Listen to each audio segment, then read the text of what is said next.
Hey, how's it going, my friends? Yeah, no podcast this week, no fight videos this week. I received a text message from one of my viewers. For those of you who don't know, I post my email and my phone number down in the description below. So just in case you folks ever want to reach out to me for like business inquiries or personal inquiries, we can have a conversation. And the whole reason that this channel exists is so that try to inspire more people to have more conversations about things that they normally wouldn't, politics, money, personal finance, just depression, mental health, things that we don't really discuss enough of. And I want to create more of these discussions and get more people involved in building a better world, a more harmonious world for one another. And I believe that conversation and human connection is the way to do that. Yeah, so if you guys are ever going through anything, my phone number, email, they're always open. If you ever want to just talk to me, even just business inquiries or personal inquiries, it's right there. So this person reached out to me. They sent me a text message, and it was kind of out of the blue because I wasn't expecting it, but they just sent and they wrote, "I don't know who I am. I actually live my life for other people. How do I start living for myself?" And I sat and I stared at that for a few hours before actually for about like 15 minutes, because this message came at 2 o'clock in the morning. I picked up my phone and I read it, and then I just put it back down. I'm like, all right, I'm gonna go back to sleep before I send a message. So my first response back to this was, I didn't say anything. I just sent them a Amazon link to a book. It's The Subtle Art of Not Giving a Fuck by Mark Manson. It's an incredible book, and it's exactly how it sounds. The Subtle Art of Not Giving a Fuck. 10 out of 10 book, highly recommended. There's going to be a link in the description down below.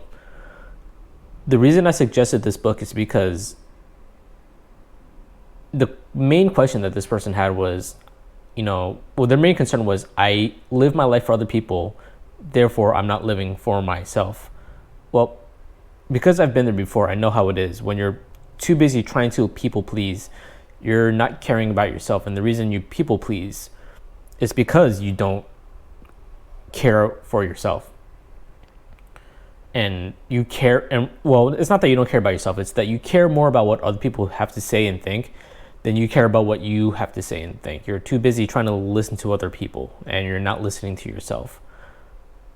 And if you don't listen to yourself, well, then how do you know what you yourself needs, right? So you have to start with caring about yourself. You have to start with not caring what other people think. It's not that you ignore other people. It's just that your own personal life and what you're going through matters more to you and your own personal growth and development than other people. So then this person went out and bought a book, and then they followed it up with, it's weird because some days I feel great, some days I feel bad. I haven't developed the skill to not let the outside world affect my inner world yet. I'm really anxious and make up these crazy scenarios, but they always turn out okay. It's kind of funny. Lots of work to do. And then he said some nice things, and then, I said start with reading that book. He sent me back a thumbs up, right? And I sat back for the last week and a half since I received this message, and I was really thinking about this, and it really got me thinking. There's a lot of people who are in this same situation, and I've been in this situation myself as well. And I know this person. This is actually a person from my personal life. He's very, very young person, and with all the potential in the world. I love interacting with this person. This person actually makes my day brighter because they're they're full of potential, and I'm not sure this person even realizes it. But then having potential is not the same as realizing it, right? Just because you can become as good as Michael Jordan at controlling a basketball and working as a team doesn't mean anything if you're not out there putting in the work and growing the skills to join an NBA team and become the next LeBron James, the next Kobe Bryant, you're the next Steph Curry, right? And we all tend to live in our heads a lot. And the reason we do that is, I find that is, a lot of people, we just don't have a sense of identity. And which goes back to the start of this conversation, which is I don't know who I am. I live my life for other people. And you live your life for other people because you don't know how to live for yourself. How do you live for yourself? Well, first off, you have to know what you stand for. You need a set of values. There's this image that I post up that I share with all my friends that I like to share with other people. I'm going to post it to the side right over here so you guys can see it, look along with me. And I have this image saved on my phone, and and on it I have a picture of a house. And on the house I have a line drawn across, and underneath I have a picture. I just have like a little foundation, right? And it reads, and it's just 6 words. It goes results, habits, actions, beliefs, principles, and values. And the house, everything on the line above, you see the house, that's the results, habits, and actions. Underneath that line, you have the beliefs, principles, and values. And the way that this image is constructed, this was actually shared to me by a friend that I met through Alcoholics Anonymous. It made a huge impact in my life. Everything above the line are the things that everyone sees. When you look at a house, you see the house, the doors, the windows, the roof, the chimney, the walls. It's beautiful, right? It's the same thing with the things that people do. You see people's actions, you see their habits, you see their results. And when people try to make an effective change in their life, they focus on the results, habits, and actions. For example, I'm going to go back to Alcoholics Anonymous. There's a lot of people, they try to put the bottle down, right? And they say, all right, well, if I stop buying alcohol, I stop drinking. And that works for them, for a couple months, even for a couple years. They purposely don't buy alcohol. But the rest of their life, they're still living exactly the same thing. They go to the same places, hang out with the same people. They do the same things as what they were doing before, just without the alcohol. And that's fine.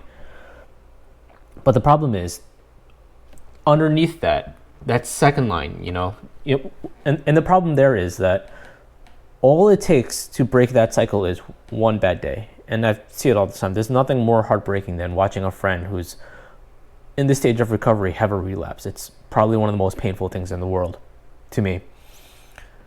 And the reason that they relapse is because their values and principles haven't shifted. They've changed their actions, but the things that they value, the things that they believe, the things that they base their life on are still the same. They're searching for a pleasure principle, they're trying to fill a void in their life, whatever the reason. But what's the most important part of the house? It's not the walls, it's not the windows, it's not the rooms, it's not that fancy chandelier. It's the foundation of the house. You can have the most beautiful house in the world, but if that foundation is cracked, it's a house that's going to crumble no matter what. One hurricane, one earthquake, one fire, and that house is toast. Like, you can burn a house down, but if the foundation is still strong, you can rebuild that house, right?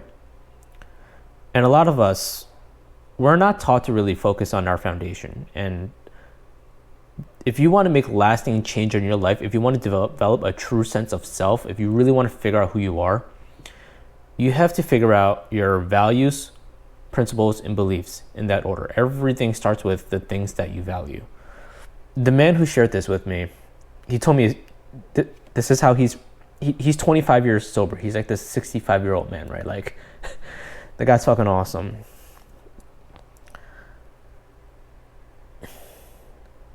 He was trying to give up alcohol, and he was struggling. He would go a couple months, and then he would have a bad day, and he would pick up the bottle again, right? And then before he knew it, in 1 month, he spent like $3,500 on alcohol. That's a fucking mortgage payment.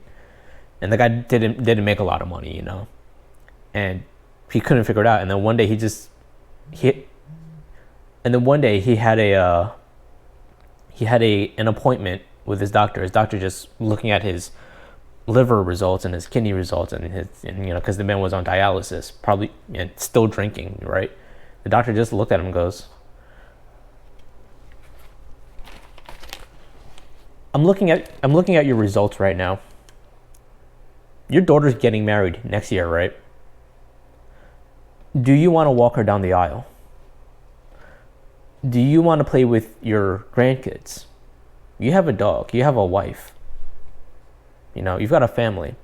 Do you want to be there for them?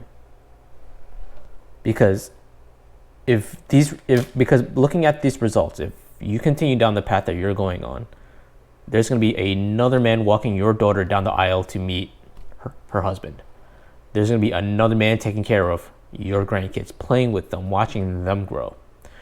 There's going to be another man with your wife in bed. There's going to be another man teaching your son how to be a man. And right then and there, he shifted his values. He no longer cared about pleasure chasing through bottles, whether it was a good or bad day. He ended up caring more about his daughter, his family, his son, his grandkids that weren't even born yet, more than he cared about himself, more than he cared about the bottle, more than he cared about his job. And then just like that, his priorities shifted and he hasn't picked up a bottle since. And he's been 25 years sober. Was it 15 or 25? I forget. It's been a while since I talked to him. But it's been over a decade. And that's because he changed his values. He values his own family. Therefore, on a principle, he's only going to eat healthy. And this guy's built like a tank too. Like, he is strong now. Like, he's one of those guys where you look at and you go, okay, that guy can probably bench press a house. You know, for a 65-year-old man, he's in incredible shape. You know, he got his values together. On principle, he's going to on principle.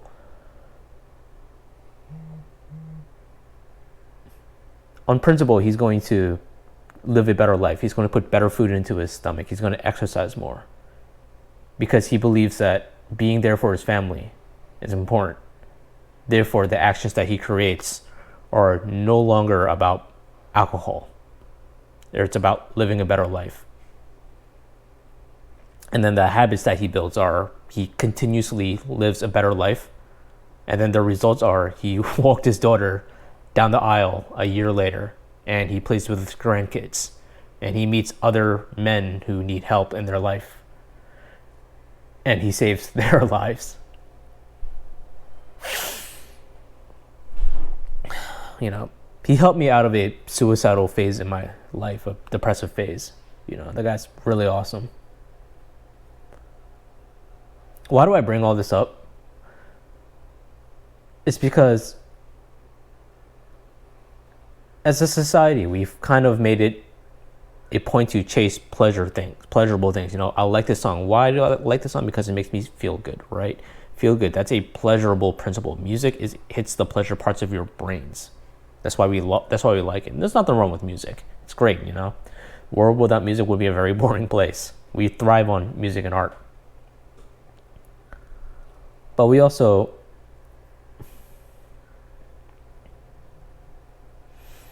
you know, and then with all these other like external stimuli, like all these awesome tasting foods that are just loaded with sugar and fat that feel good, that are really bad for you.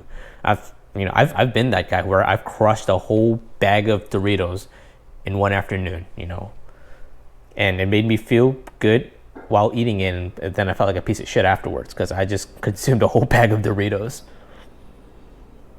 You know, that's another pleasure principle, you know, and society, we're kind of bred to constantly chase pleasurable things, feelings, you know. And again, there's nothing inherently wrong with that as long as it's under control. You want to smoke weed, you want to drink a little bit of alcohol, smoke a cigarette or two, whatever, you do you.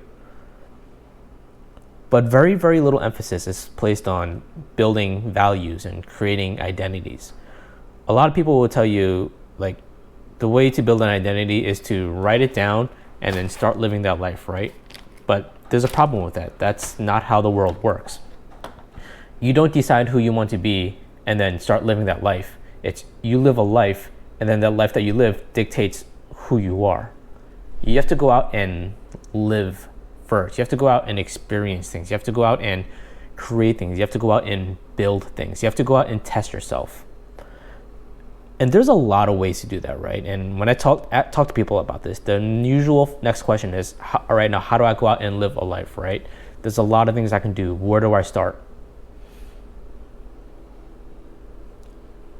And my response is the same every single time. You start by taking responsibility. What does that mean? When you're responsible for something, anything that happens to it is your fault. It's If something good happens to it, it's your fault. If something bad happens to it, it's your fault. Whether it's your fault or not, you still claim ownership. You claim responsibility. For example, you have a pet dog, and that you raise it from a puppy till it's a full-grown dog. It does well. It's because it's because of you. But if that dog runs across the street and gets hit by a car, that is still on you. You are still responsible for that dog. Yes, you can't control where the dog wants to run, right? You can't control its natural animal instincts. But what you can do is build a very tall fence that the dog can't leap over, and you cover up all the holes so that it can't escape. It's your fault. And you claim ownership with that, and you claim responsibility over that. So overall, when if you want to start growing, you have to start taking responsibility for something. And it doesn't have to be a dog. It doesn't even have to be a living, breathing creature. It could be something as simple as a Instagram page.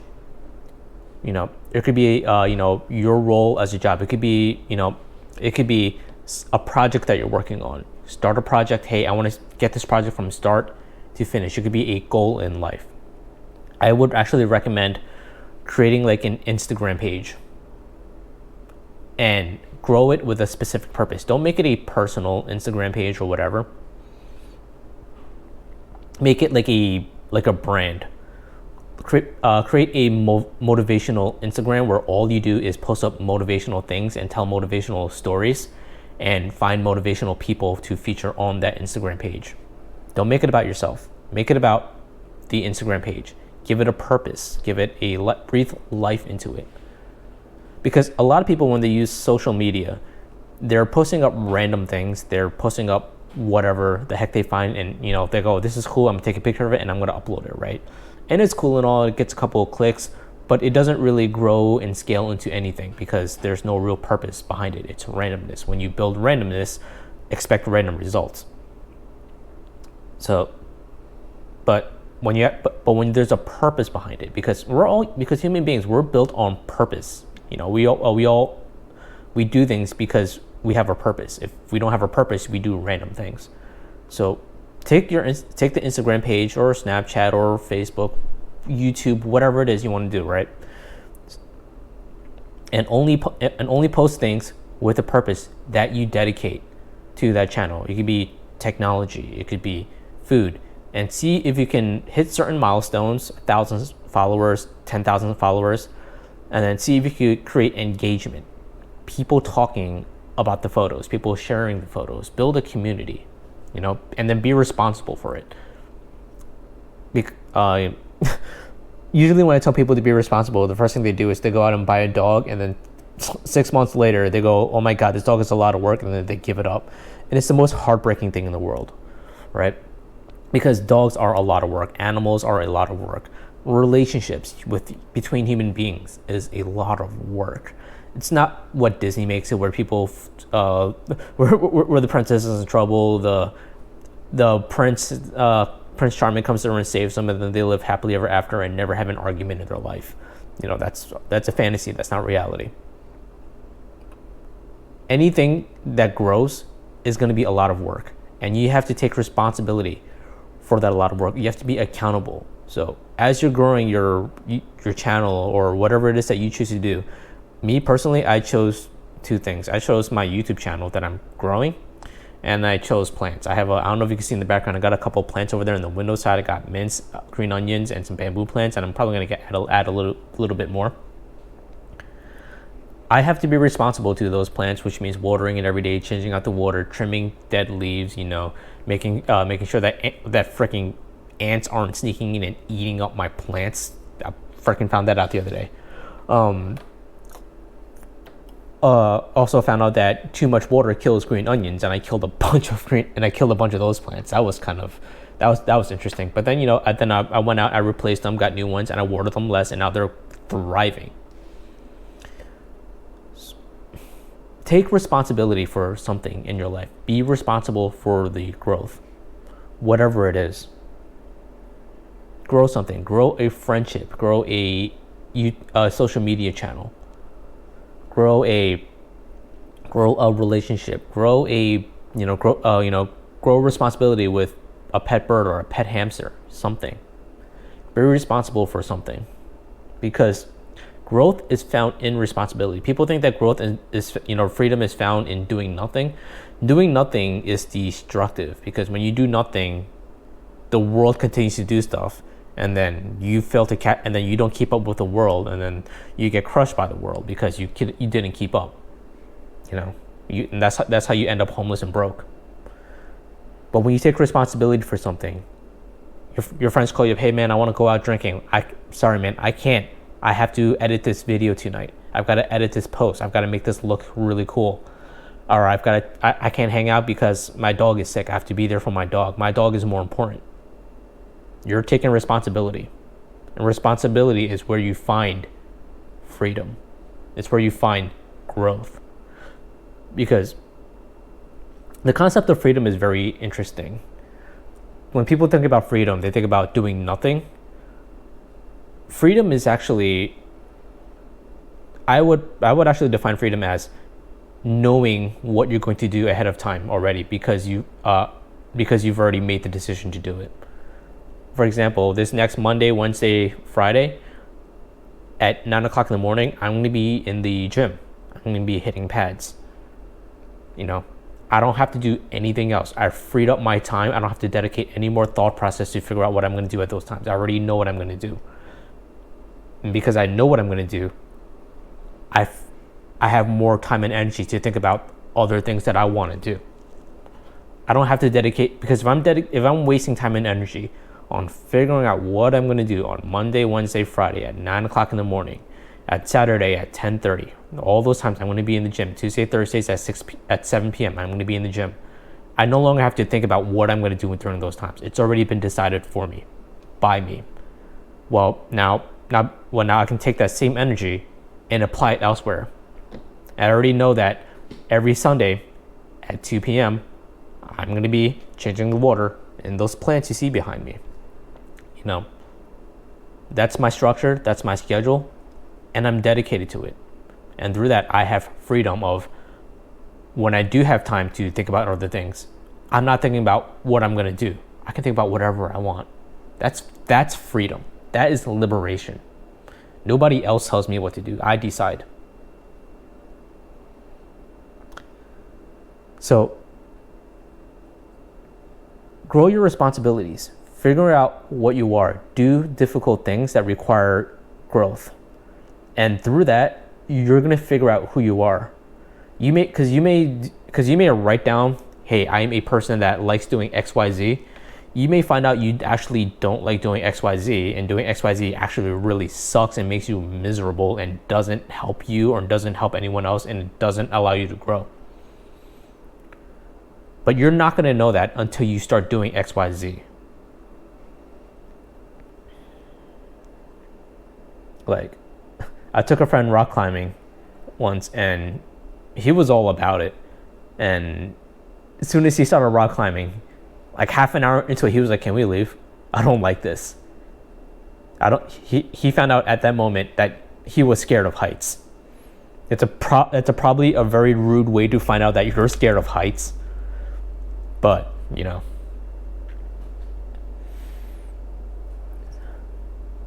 But he found out that he was scared of heights. And now he knows that he's not going to do that anymore. He thought he was about that life. Quickly found out that he wasn't.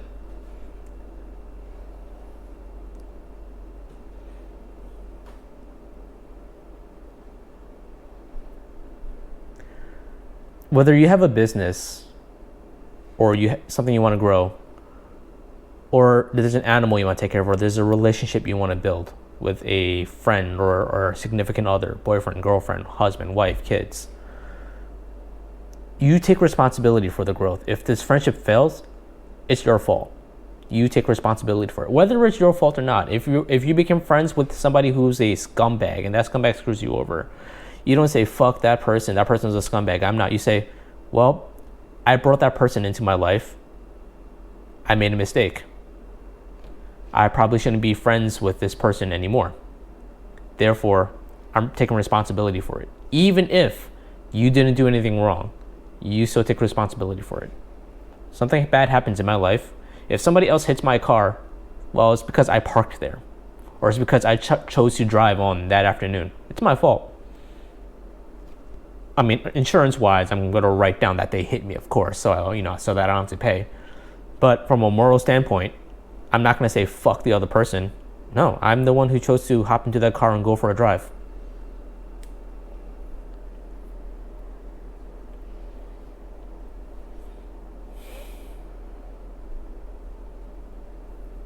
So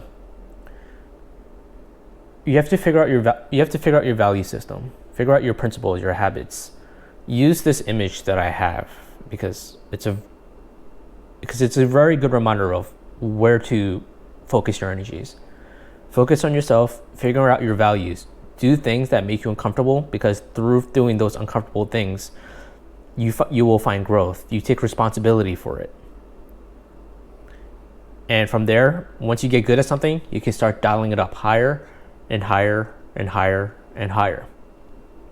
And if you keep this up long enough, in 5, 10, 15 years, you're going to say, hi, my name is Rex. I'm an alcoholic who loves martial arts, business, entrepreneurship, and growth. And that is extremely liberating. And I'm somebody who deals with depression and suicidal ideation. And everything I said is true. And I've taken responsibility for every single one of those things. And as a result, I'm able to build an identity where if people invite me to do something that I don't want to do, I just tell them, listen, I don't want to do that. I respectfully decline, and I thank you for the invite. Many, many times I've left a party halfway through because I started getting uncomfortable. There was the alcohol, there was the belligerence, there was everything that comes with being drunk. I'll show up and then I'll leave in half an hour just to say hi, just to give respect to my friend. But then after that, I gotta bounce. And if you have a problem with that, I'm sorry. I just can't be around that. And they have to take responsibility for the fact that they created an environment that I don't want to be at, but I still showed up. So focus on those things: the value systems, responsibility, growth, whether you're growing a YouTube channel or animals or a friendship. When you focus on those things, when you focus on the responsibility for those things, you will grow as an individual and you will develop a very powerful identity. So that's all I really want to say this afternoon, and that's what I want to share with you folks, because I think it's very important to share this, because a lot of people go through this, and we're going to go through this for the rest of our lives. And I'm probably going to watch back at this video and these things that I talk about all the time. All right. In the meantime, I hope you folks have a great, wonderful rest of your day. And as always, don't forget to be nice. Thank you.